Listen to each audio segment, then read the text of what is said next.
All right, well, the United States is standing really on the brink of its 22nd government shutdown in the last 50 years with a myriad of causes. Really spanning from a disagreement on things like abortion funding to border wall funding, and, the latest tensions arise from these internal disagreements, Kevin, within the House Republican caucus. And they're basically asking one another, listen, how far should we compromise with a Democrat on these very serious issues? And the ramifications are quite consequential if we don't meet this by September 30th.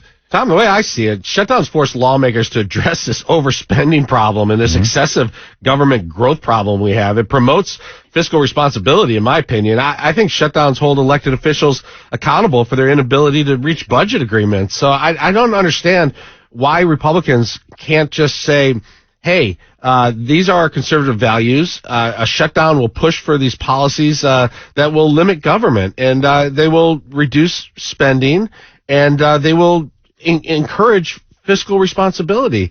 But they seem really, really scared about doing it. Let's bring in Dave Dulio, Director for the Center of Civic Engagement at Oakland University. Good morning, sir. How are you?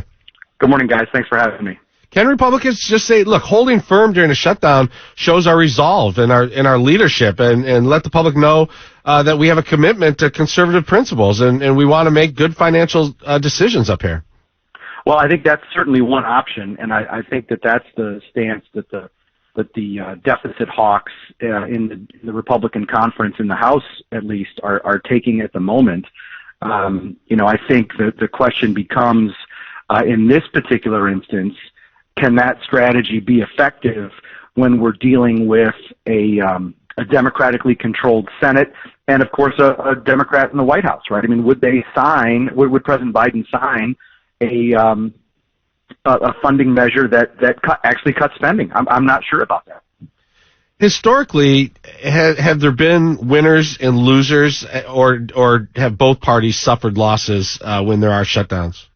So historical context is really important, and there's a lot of talk, as there should be these days, about shutdowns and the impact they may have and do have, right? But since 1995, before the one that's sort of impending here, if you will, there have only been 3, while between 75 and 95 there were 11.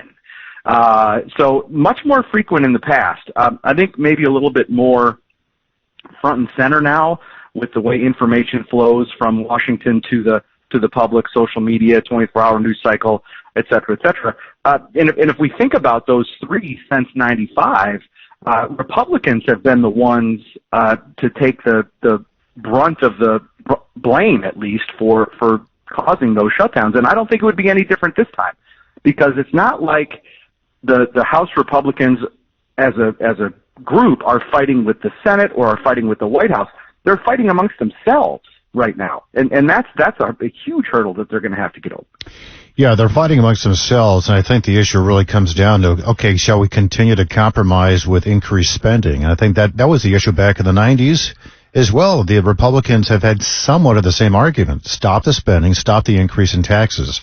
At what point is that something that's a legitimate argument and worth the shutdown if that occurs? Well, I think it's always a legitimate argument, right? I think the point that House Republicans, especially the deficit hawks, would make are, along the lines of, look, we're spending more this year than we're taking in, and like we've done for years and years and years past, right? The total U.S. debt is $33 trillion. At some point we got to do something, I think, is what they would say. Yeah. It's mustering the political will to be able to do so. I kind of chuckle a little bit when I hear a lot of maybe some Democrats saying how destructive it would be to shut down the government or shut things down, and yet they support the UAW right now shutting down the auto industry. So we know it works. We know they believe a shutdown works as well. But what are the true negative consequences of a government shutdown? Does that mean 100% of the government stops, or is it just a certain percentage? What stays open, what shuts down? Yeah, it's not the entire government. The Pentagon will keep doing its work.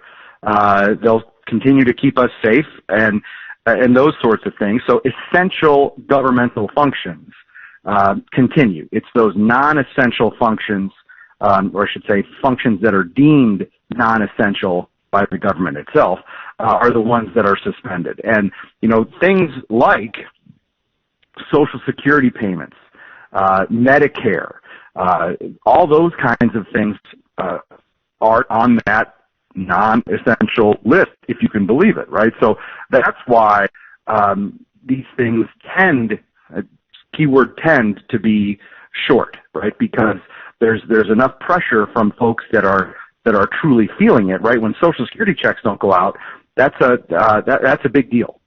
Is there a concern that the public will turn on Republicans and say, look, the Republicans are being disingenuous because when they're in power, they overspend too, just in different areas?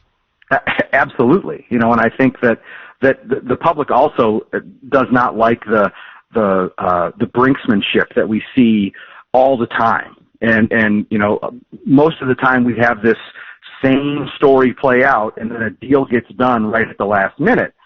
They don't like those situations either, right? I mean, survey research tells us that the public wants the government to just do its work.